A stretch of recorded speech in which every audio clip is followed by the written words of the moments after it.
Welcome to the breathtaking Lower Fraser Valley, a wild, forested river basin stretching across British Columbia's southwest. From the mountain town of Hope, the river cuts west towards Vancouver before eventually emptying into the Pacific Ocean. This leg of the journey begins in Chilliwack, the valley's first major city. If you missed the first chapter of our story, you can find our Kootenay boundary adventure here. My wife and I have long dreamed of building a life in British Columbia, and now we're finally chasing it. Over the next 3 months, we're bringing you along on our journey to find the place we hope to one day call home. While our time in Trail was brief, we'll be staying in Chilliwack for an entire month, which should give us plenty of time to explore. Our rental unit is located in downtown Chilliwack's enchanting Heritage Quarter, District 1881, where historic facades, pedestrian alleys, craft breweries, boutique pop-up shops, and buzzing cafes come together in a lively, walkable hub. Blending Old Town charm with modern energy, it's a place where every corner feels like a new discovery. I have to give a special shout out to Smoking Gun, which kept us well caffeinated during our busy days. Chilliwack is just over an hour from Vancouver, close enough for a day trip, and the farmland aroma will hit you before the city limits sign does. The north side's full of quirky old character homes, while the south side's got Cultus Lake, strip malls, and more new builds than you can count. Framed by the Cheam mountain range and endless trails, it's Vancouver's farmer cousin. Less kombucha and Lululemon, more tractors and corn stands. And one of the warmest spots in Canada, if you don't mind a little rain. Julia's sister dropped by for a brief visit, and our first adventure was checking out Cultus Lake, a classic summer escape just outside Chilliwack. It's got a golf course, an amusement park, BC's biggest water park, and enough hiking trails to justify grabbing an ice cream on the beach. Be warned though, the glacier-fed water is seriously chilly, usually in the mid-teens Celsius or around 60 degrees Fahrenheit. In peak season, the traffic can back up so badly you might get more time in your car than in the lake, so plan accordingly. Bridal Veil Falls is a short, easy, and well-maintained hike just 10 to 15 minutes round trip from the parking lot, making it an accessible stop for almost anyone. The surrounding forest is full of birdlife, so it's a perfect place to pull out the Merlin app and identify calls as you walk beneath the tall hemlocks and cedars.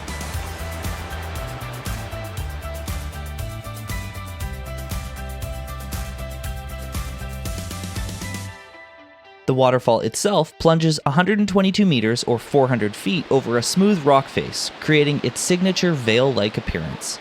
Once used to power a hydroelectric system in the early 1900s, the falls can also freeze into a striking but potentially dangerous ice wall in the winter.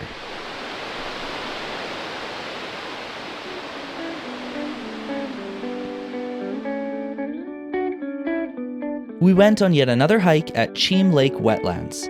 Its flat, well-marked trails and floating boardwalk make it a super easy wander through the marsh. While the park is home to 184 recorded bird species, the geese definitely run the show. We saw tons of them nesting, and even caught a couple getting into a noisy scuffle, which was a first for me.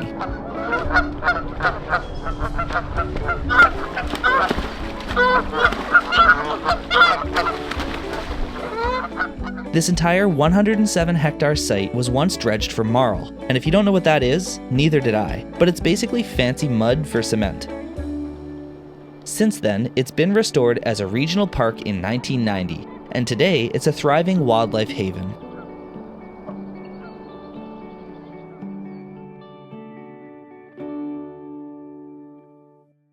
Our last big adventure in Chilliwack, and easily our favorite, was the Lindeman Lake hike. What? It smells so good.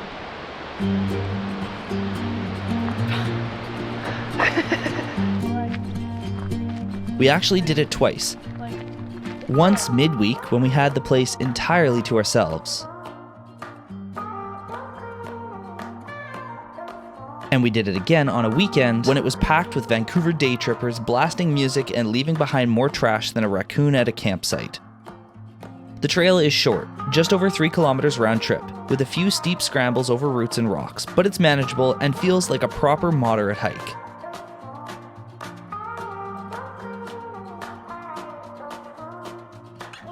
On the way up, we finally spotted a Pacific Wren. It's a tiny little bird with a beautiful high-pitched song. We'd been picking it up on the Merlin app all over the mainland, but this was the first time we actually saw one in person. It's right there, on the tip of the tree.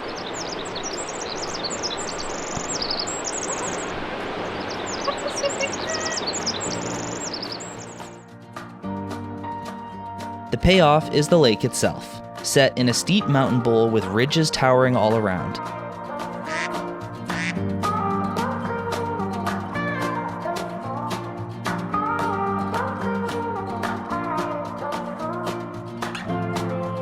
Here's a tip. Time it right at midday and the sun sits directly overhead, lighting up the whole emerald green basin.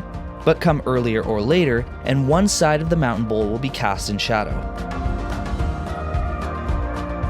If you're keen to stay overnight, there are tent pads right by the lake.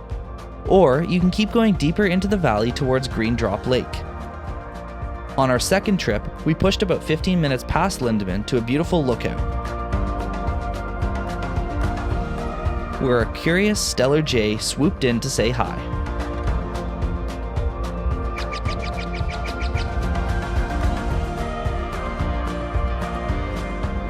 A month in Chilliwack flew by. Thanks for tagging along with us. If you're from Chilliwack or have visited before, let us know in the comments what we missed, or share your favorite spot in the Fraser Valley. Don't forget to subscribe, hit the notification bell, and share this with your friends because you won't want to miss our next episode.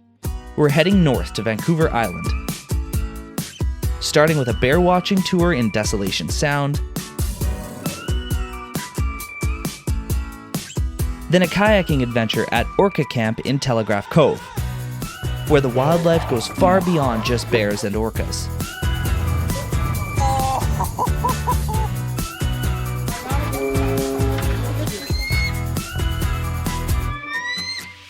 And of course, we do plenty more hiking in Campbell River and on Quadra Island.